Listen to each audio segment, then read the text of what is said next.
Greetings, salutations, and welcome to the second episode of the Kreeger cast. Although I should say that this is the first true episode, and I'm your host, Patrick Kreeger. I figured that the first episode should be a solo cast on my part, so I decided that I would talk about my road trip from Washington to California. Now, this too will be a shorter episode because it makes no sense to draw out an episode just for the time limit. So I'll talk as long as I want and cut it there. So I live in eastern Washington for about half the year, and I live in Southern California for the other half of the year. Eastern Washington, yes, is a huge change from Southern California. I believe there's almost as many people in Eastern Washington as there is in my hometown here in Southern California. Probably not with Spokane and Yakima, but pretty close, I would imagine. So, why Eastern Washington and what's so special about Eastern Washington? Well, Eastern Washington is actually pretty dry. For those of you who don't know, Eastern Washington is more or less a rain shadow desert. The Cascade Mountain Range separates the state in half and makes the western half incredibly wet, and the eastern half is pretty dry. I've heard a lot of locals even claim that it's an extension of the Mojave Desert, but I don't think that's true. But I'm not a geologist. I thought the Mojave Desert was generated by the Rocky Mountains, and I don't think the Cascades count as part of the Rocky Mountains. And I believe technically they're referred to as highlands. Anyway, Eastern Washington has an environment that is a bit like Big Bear. Kind of dry, something like 11 to 12 inches of rain in the year, but gets really cold in the winter. Gets a lot of snow in the winter, luckily, in its own way. But during the summer, it gets nice and incredibly dry. Sometimes that's a big hazard. We have to deal with fires all the time, and that's unfortunate. The town that I live near is a town called Tonasket, and Tonasket likes to call itself a land for all seasons. But the locals often call it a land of four seasons: mud, dust, slush, and ice, in no particular order. And I can attest to the fact that the weather does do strange things. Sometimes we'll have snow on the ground all the way until June. Sometimes we'll have 70-degree Christmases. It's all kind of up in the air. But I would like to throw in a fifth season to this four-season effect, and that is the season of wasps. We have this rather large time of year that the yellow jackets are out in force. And for those of you who don't know what a yellow jacket is, it's a wasp sort of thing. Maybe it's a hornet, but I think it's a wasp. They nest in groups underground. Sometimes they'll build nests above ground, but the type we have builds their nest underground. And they nest in large numbers. I've heard rumors that they can produce up to 1,000 workers a day. So ain't no way your traps are going to be dealing with that. And they more or less leave you alone most of the year. But as the year gets drier and drier, they get more and more aggressive as they come after you for your sweat or other things. So you can't go out smelling like anything. Frankly, you can't go out sometimes a year at all. I actually found a way recently to deal with them. Most people say, just set up traps, it's okay. But I set up traps this year and I did not put any bait in them. I swear that I put no bait in these traps. And they filled. After that first yellow jacket accidentally gets trapped in it, they release hormones that attract the other yellow jackets, and these traps filled quickly. So, how do you eliminate yellow jackets? Well, I don't think there's a real good way to eliminate them, but there is a good way to kind of curtail their population a bit. It's a product called Onslaught. Now, you take this Onslaught product, and you follow the directions carefully because it is a poison and poisons should not be mucked with. And you take this poison and you mix it with the food that the yellow jackets will eat. In my case, that was cat food, particularly fish-flavored cat foods. Now, the funny thing I found out about this is I could put out blue buffalo cat food and the yellow jackets would eat it all nearly instantaneously. But if I put out Friskies, they would kind of look at the stuff, nibble on it a bit, but they never really showed any interest in the stuff. I kind of brought this up in conversation with one of my friends, and she said, well, It's clear Blue Buffalo is real products, and the Yellow Jackets can tell. I don't know if that's 100% true, because I never did a test afterwards, retesting that they would indeed eat Blue Buffalo again. But it sure does sound like a really good concept. So, for me, it's one of their included spoonfuls with 2 cans of Blue Buffalo salmon dinner. You mix this together and you put it in these kind of pill-like containers. They're like twice the size of a normal pill container. They have a child-proof cap on them. And they have little holes that the Yellow Jackets can go into and eat from. And then they take the food back to their nests. Here's the key. It does in fact take a long while to kill the Yellow Jackets. This is not a product that you can use one weekend and expect them to be gone the next day. It took almost 3 weeks till I noticed a downgrade in the number of Yellow Jackets I had. But after that, the Yellow Jacket populations kept going down and down and down. In the early parts of the summer, I couldn't go outside. It was really that bad. The Yellow Jackets would be beating on the doors, on the windows, and they'd trace you all the way to your car. Particularly up there, you're driving around long distances and your car hits a bunch of bugs, and the Yellow Jackets like to eat bugs, so they're swarming your car every time your car comes to a stop, trying to eat those bugs off your grill. It was pretty intolerable. I was very fortunate in that I didn't get stung this summer, knock on wood. But after only 3 weeks of using the Onslaught product, I started being able to go outside. More and more. Longer and longer. And eventually, it got to the point where there was only 3 or 4 Yellow Jackets at any given time, all focused around my hose bib. Because we live in a dry area, they need the water. I bet you if I kept putting out bait, eventually they would completely disappear. But one particular problem is Yellow Jackets have a large feeding area. A single Yellow Jacket nest can cover almost a mile in radius for food. So even if you don't have Yellow Jackets on your property, they can be coming from elsewhere. But once you have your population more or less in control, then you can put out traps and catch the little stragglers that come onto your land from elsewhere. Now, the reason I'm spreading this is not because I'm sponsored by Onslaught, which I'm not, but because I think it's important to limit the population of Yellow Jackets for my own enjoyment of the outdoors. So any of you out there that are having an issue with Yellow Jackets, go on Amazon, order yourself some Onslaught. It's hugely expensive, almost $100. I think it might even be over $100 if you get enough bait stations. But it's well worth it, because if you put those out early in the season, and you keep them baited the way they recommend it, you'll have an enjoyable outdoor space, unlike anything else. There's a couple problems with the product. You do have to figure out what your Yellow Jackets like. Like I said, for me it was Blue Buffalo, but they wouldn't like Friskies. They apparently sometimes like juices. I heard that you can mix the poison with juice, put a dry sponge in the container, pour the juice on it, and use it that way. The website recommends raw chicken breast. So, Yellow Jackets, they have their own tastes depending on where you are in the country. Figure out what your Yellow Jackets like and feed them that. This will not work for wasps that do not eat bait. So things like bald-faced hornets, which require live bait, will not eat it. And maybe some types of hornets that you have flying around your house won't take it either. But at least this will help eliminate your Yellow Jacket issue. So, that's that. But yes, Eastern Washington, it's dry, it's deserty, but there's still a lot of pine trees. We have larches, also called tamaracks. We have lodgepole pines. And my house in particular is in the shadow of a mountain called Mount Bonaparte. It's one of the tallest mountains in our state. And it has a really awesome fire tower on the top of it. One of the oldest fire towers in the country. I think they say it was made in something like 1909. Now, it has a modern, like 1930s, 1940s fire tower next to it. But the original fire tower's still there, and that's pretty cool.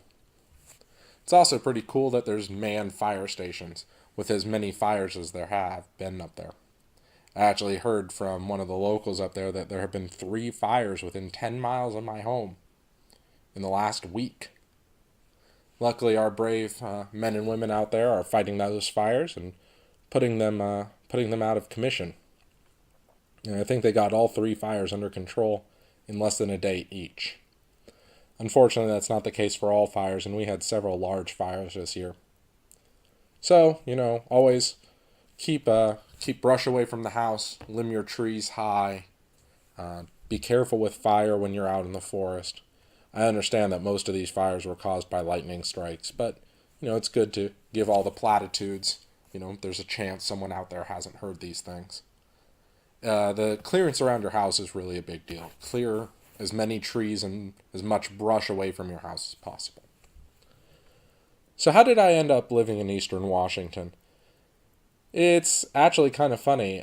My mom used to take us up for work, us being my dad and I, to the town of Bellingham, Washington. And I fell in love with the state. The cold, wet weather, the salmon, the seafood culture, the culture more or less of leave me alone and I leave you alone. All the greenery and wide open spaces. And I decided we just gotta get some land up here and live out in the woods. So I typed in property for sale in Washington. The first hit I got was for the property we ended up buying, which was not green, was not lush, was not cold, and did not have seafood culture.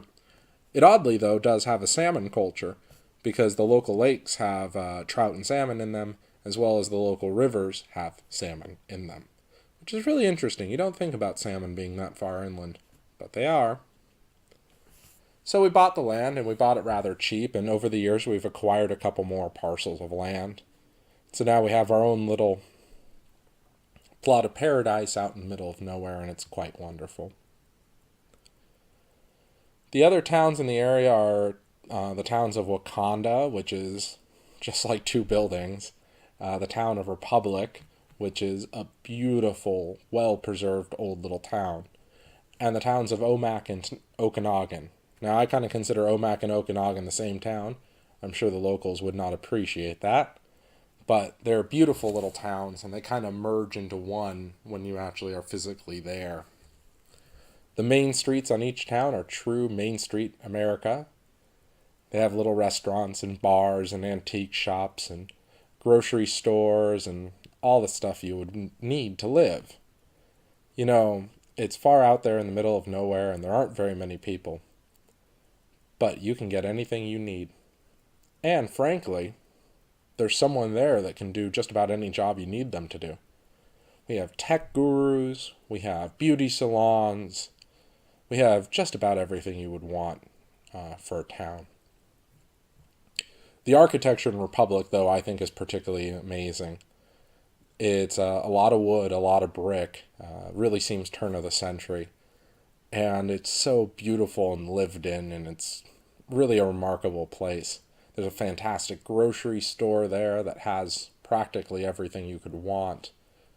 There's a fantastic coffee shop on one end of town. There's actually a couple of coffee shops in town, but I only really know the one. And they have ice cream, and they're really cool. And the hospitals in the area are fantastic as well. I don't know how many of you people live in large cities, but you may think that small town America doesn't have good medical care. And unfortunately, a lot of people can't afford great medical care, but that goes anywhere in our country.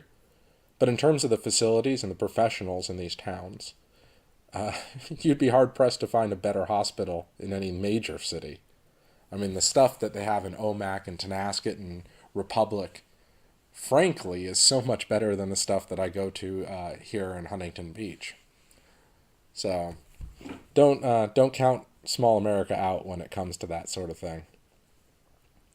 We also have fantastic grocery stores that can get us just about any food we want, which is amazing.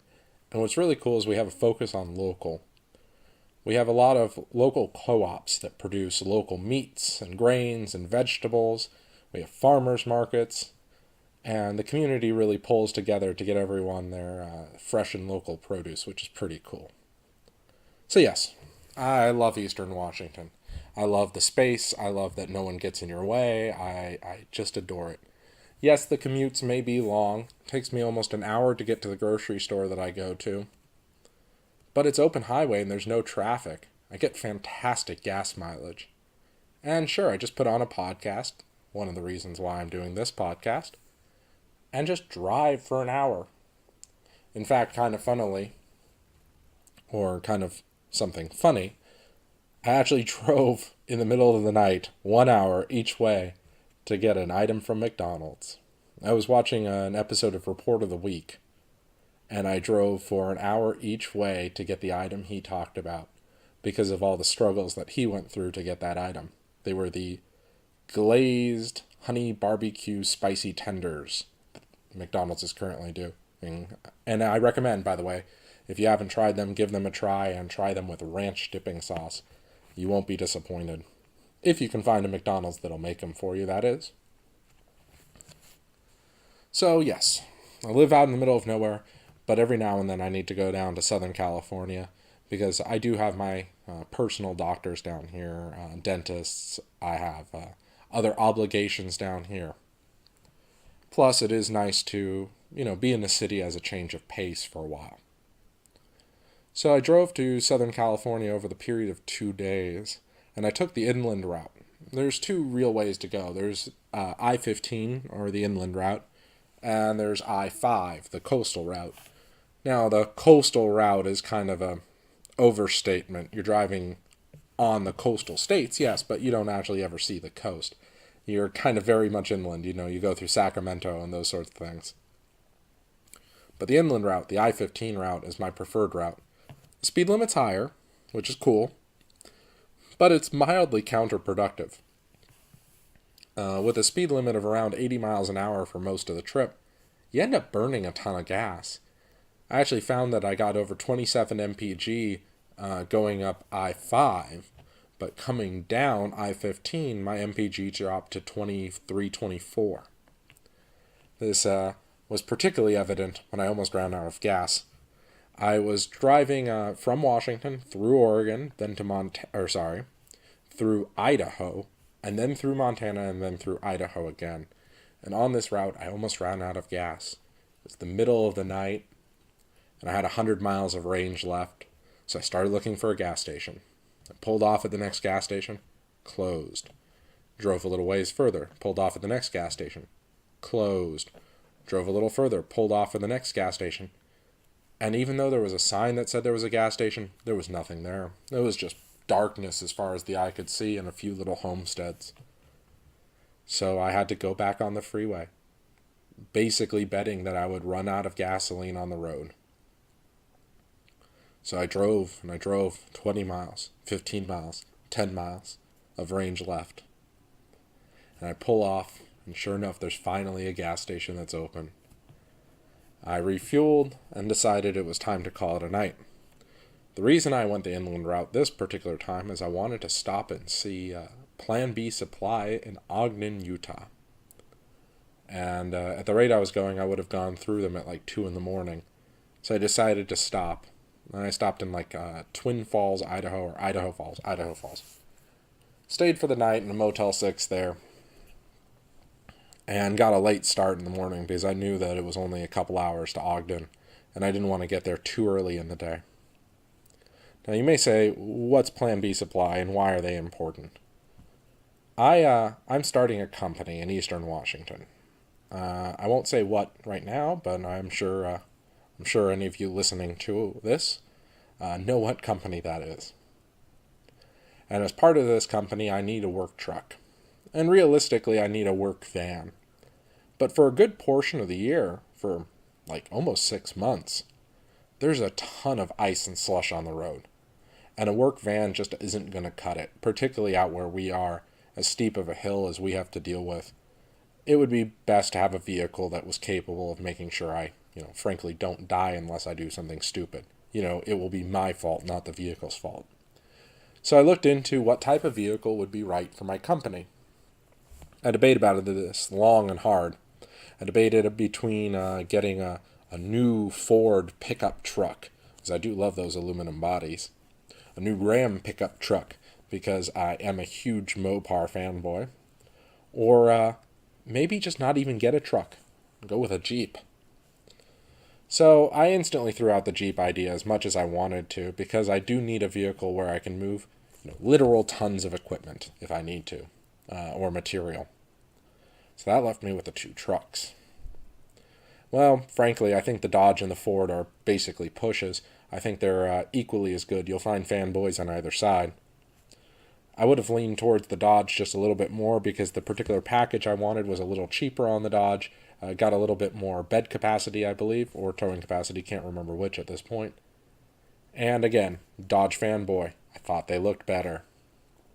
I particularly like the Dodge grill right now. So I thought about that for a while, and then I realized, well, trucks actually don't do that great in the ice and snow if they have no load. That's why all the locals up there fill them full of sand for the winter. That doesn't cut it for me. I need to be able to take this thing fully loaded. I mean, loaded to the gills. And then unload it, and then be able to drive home safely. Or vice versa, drive out fully unloaded, deadhead it, and then drive home and have this vehicle be secure on the road. Then it struck me. What about a Humvee? Humvees seem to be fantastic vehicles, so I started doing research on this to see if it was true. Sure enough, they do seem to be an all-around great vehicle. They're roughly a 2.5-ton truck. They have a bed that's like 4 foot by like 8 foot, with a little bit of extra if you fold down the rear seats. And they can hold, like I said, almost 2.5 tons if they're outfitted correctly. They're hard top, and they work great loaded or unloaded. And here's the kicker, guys. They're cheaper than a modern truck. Now, they're not cheaper than a used truck, let's be serious here, but they are cheaper than a new truck. And since I was already thinking new truck, a Humvee for like half the price? It sounds pretty great. Plus, what an eye catcher for a company. So, I decided on a Humvee. Get a Humvee. They're useful for snow plows. In fact, they're one of the most commonly used snow plow vehicles currently. They have a great bed capacity, and they can tow like the dickens. And they're just about the best vehicle you can have in snow and ice, other than something with treads.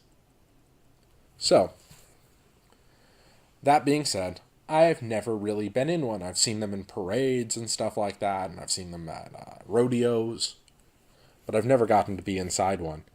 And I've heard so many rumors that they're just terrible on the inside, that they're small and cramped and uncomfortable. I've also heard that they're obnoxiously loud.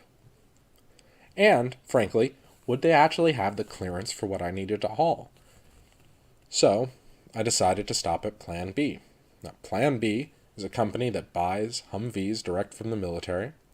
They buy them with less than 15,000 miles on them. And they only buy vehicles that never saw active duty. So these are all base used vehicles. So they don't have, any bullet holes or anything in them.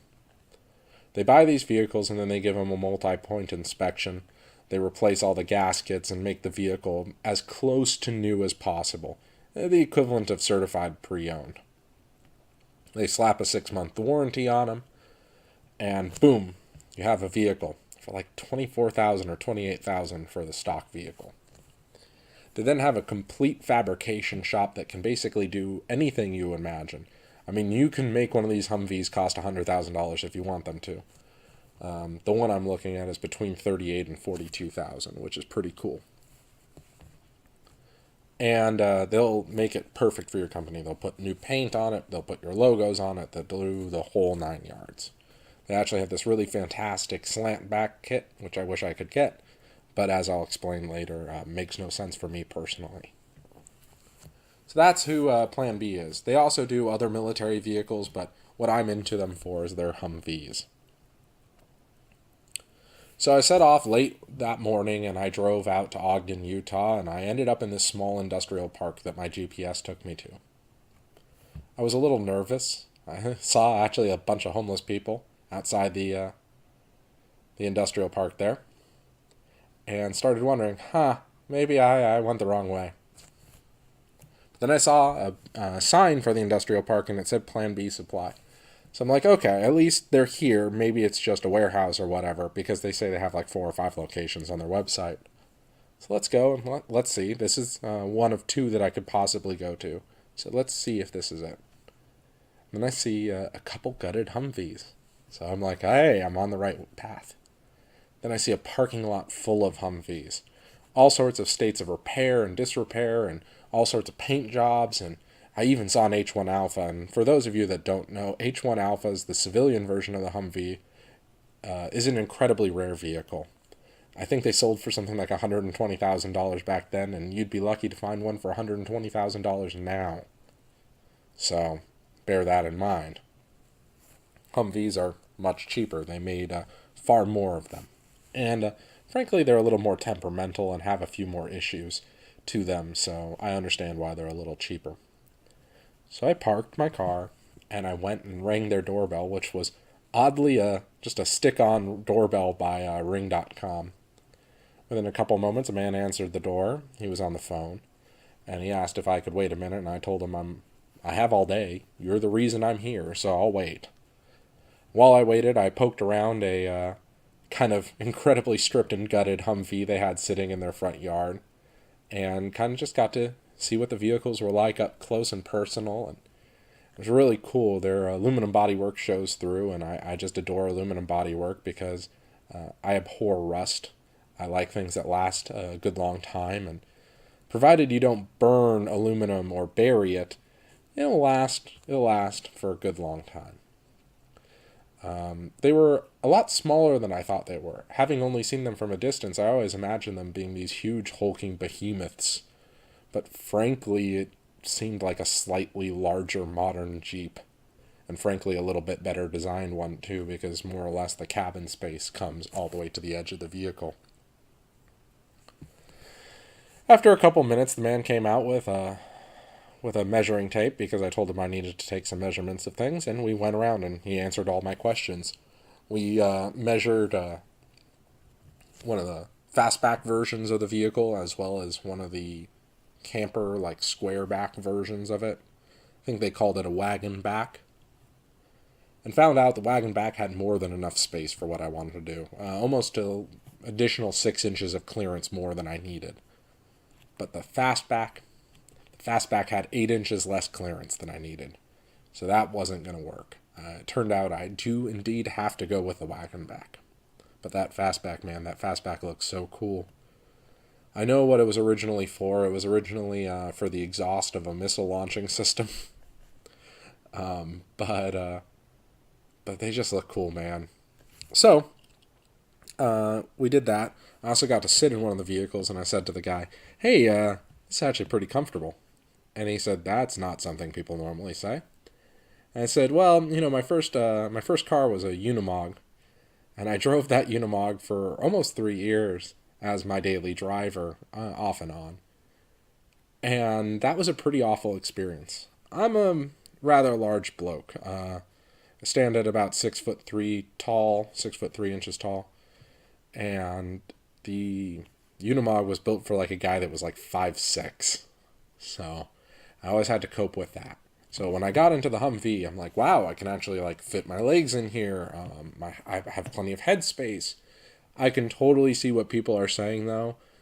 If you were in like battle gear, this would be a tiny, tiny little vehicle. They seem large, but the actual seating area is rather small for the individuals. And I could also see that if you were used to like a Chevy Suburban or a Jeep, how it would feel incredibly uncomfortable. But for my personal take on it, it was fine. It's a work vehicle. You buck up. My only real complaint was that it was a little hard to get into, as that I didn't see any grab handles. There has to be a grab handle, but I didn't see any. And I'm not about to put my weight on the door or anything. So, if they don't have grab handles, that'll be something I have to install. But maybe even sacrilege and get what do they call it, a running board or some such. So, we did that, and he gave me a mild tour of what he could of the facility. You can't, it's a workplace, so he couldn't like take me around it or anything like that. But I got to look through some windows and whatnot and see what they were doing. They have a complete fabricating shop, so frankly, if you can imagine it, they can probably do it. I asked, like, hey, could you put a lift gate on one of these Humvees? And they said, yeah, we could. We wouldn't want to, because that would be a huge cost, but if you wanted us to do it, we could do it. I asked them if they could paint it the colors I wanted to, that being a bright orange. They said, yeah, sure, we can not only paint it bright orange, but we could paint it metallic orange if you wanted. We could do a full body off if we wanted. Or we could even do a bed liner of the entire vehicle in orange. I asked then if I could hear one run, because I've always heard that they are terribly, terribly loud. And so he tried to start one, and it wouldn't start. Battery was dead. He tried to start another one. Wouldn't start. Battery was dead. So this didn't bode well for me. But all the vehicles they were currently working on had one of their conversions done to it.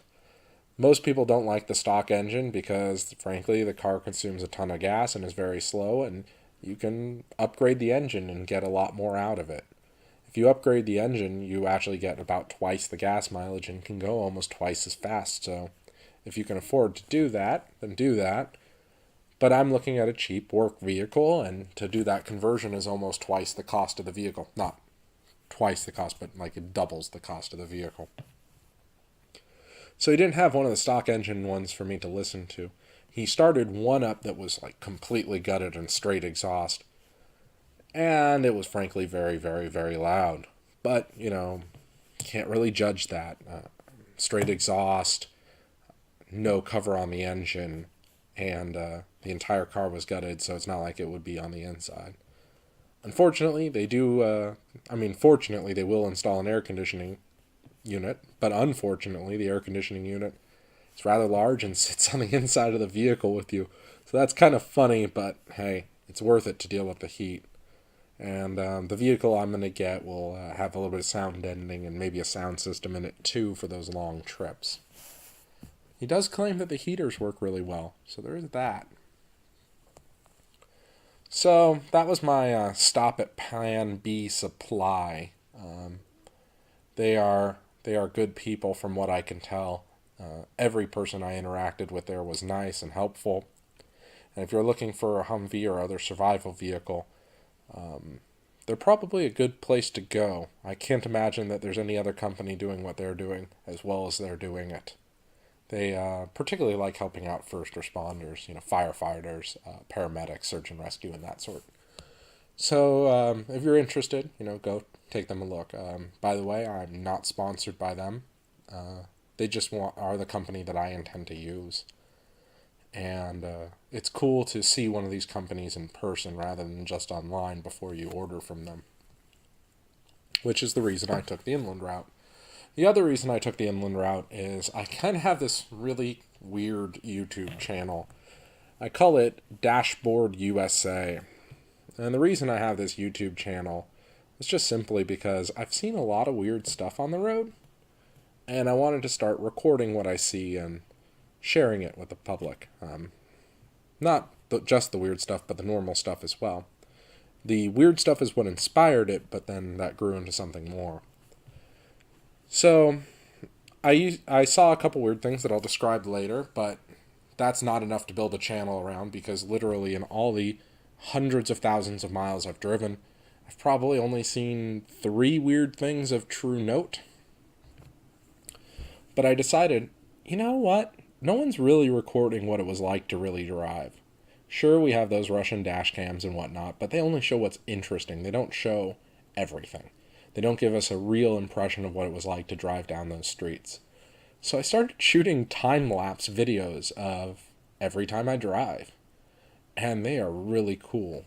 Based on the speeds I was going and the way the film's edited, it's like you're driving at like nearly 700 miles an hour, which is just freaky when you first watch it. Go watch a couple of my earlier videos and you'll get the impression of what I'm talking about. It's kind of will cause heart palpitations whenever I have to come to a stop. I've recently decided, though, that I'm going to be doing just pure, raw, real-time footage. And the reason I'm going to do this is it's a lot more soothing and can accomplish what I wanted to accomplish easier. The two things I wanted to accomplish from that is I wanted a historical record of what it was like to drive in the United States now. I mean, how cool would it be to watch a video of driving down the main street of your town 10 years from now? And then the other thing I wanted to do is just kind of provide a really cool screensaver. I mean, how cool would it be to have, the United States as your screensaver? So I decided to go inland, and I was still doing the time lapse, and frankly, on longer trips, I'll probably still do the time lapse just for the sake of how the memory cards work and how much space it takes up. And I wanted to do a time lapse, particularly of two particular events. That would be driving through Las Vegas and driving through southern Utah on I-15. Now, I don't know if you've ever taken I-15, but frankly, actually, now you can take I-15, even if you hadn't. I recorded the entire trip. So if you go on to my channel, Dashboard USA, and you look at the thing, I think it's Wakanda to Huntington Beach, and you can follow the entire length of I-15 from Idaho to Southern California. So that's kind of cool. And I think it only takes like an hour. So I wanted to get that southern bit of Utah, because there's this stretch coming out of Utah and going into Arizona where you're in these deep stone canyons and the lights play off the rock just amazingly. And it's frankly one of the most beautiful sights you can see while driving in the United States. And I would highly, highly recommend it. That if you have to go somewhere by car that requires taking, that sort of neck of the woods into account, drive I-15 and enjoy that. Go the speed limit. A lot of people don't. And over the years, I've seen a large number of accidents there because that's the route I like to go. And people are often going 20, 30, 40 miles an hour over the speed limit there. And I see wrecks a lot. So be safe, but enjoy that trip. The other thing I wanted for the channel was the drive through Las Vegas, Nevada. Now, this is one of the things that I wish I really did record at real time rather than time lapse, because the sights just blow by so fast. But I was shocked at how well the GoPro picked them up. On the GoPro's little screen, it frankly all looked like a blur and looked terrible. And it looked like it wasn't picking up any of the lights of the city. But when I watched the image back on my computer when I got home, you could see what I've always wanted to capture, which is when you're coming into Las Vegas in the middle of the night on I-15, it looks like this little puddle of light, this like little puddle of humanity. It's out in the middle of the desert and there's nothing around it. But as you get close, you can see this entire lake of light, and it's just really cool with the stratosphere sticking up and the Luxor with its bright beams of light. The Luxor being the pyramid-shaped one, and the stratosphere being the thing that kind of looks like the Space Needle. And all that shows up on the GoPro image. So if you don't really like the content on Dashboard USA, yeah, I can understand that. But go watch the one with Las Vegas in it. That one's worth watching that little clip for. So those were the things that I wanted to do on the trip. I wanted to go see Plan B supplies. I wanted to do the recordings. And I also wanted to go that route. I haven't been in a while. I almost always go up I-5 these days, especially now that Oregon lets you pump your own gas. Oregon was always a big issue heading up the I-5 because, I like driving at night. I'm a night owl. And when you drive through Oregon at night, since they wouldn't let you pump your own gas, the gas stations kind of close. So I was always worried about running out of gas in Oregon. So I would always have to fill up in Weed, California, and then hope that I can drive all the way through without needing gas again. When I got the new car, actually, I don't really need to stop in Oregon. I can indeed drive all the way through to Washington. But, old habits die hard, and I still like going the inland route. Plus, it's really cool the large number of states you go through. So you go through the panhandle of Idaho, then you drive through Montana, and go back into Idaho. You go into Utah and you see the full length of Utah. Then you skirt Arizona just for a moment, and then you go back into, then you go into Nevada, and then you go into California. And there's only one border check along the way. That's one thing that always kind of bothers me is the border check coming into California. They're searching for produce, and I get that the California economy really does rely a lot on produce, and so we can't have insects coming into our state. But Florida also involves a lot of produce, and so does Idaho and Washington. I don't believe any of them have border checks, but California does, and it always makes me nervous. Not that I haul fruit or anything across the border, but I just don't like the concept of being stopped inside the borders of the United States. I find that weird. And if it really was such a big hazard, why don't other states do it? Now, I know Hawaii does it, but since you basically have to fly into Hawaii and you already have to have that violation of privacy, that's a little easier to deal with for me than California is, especially being a Californian.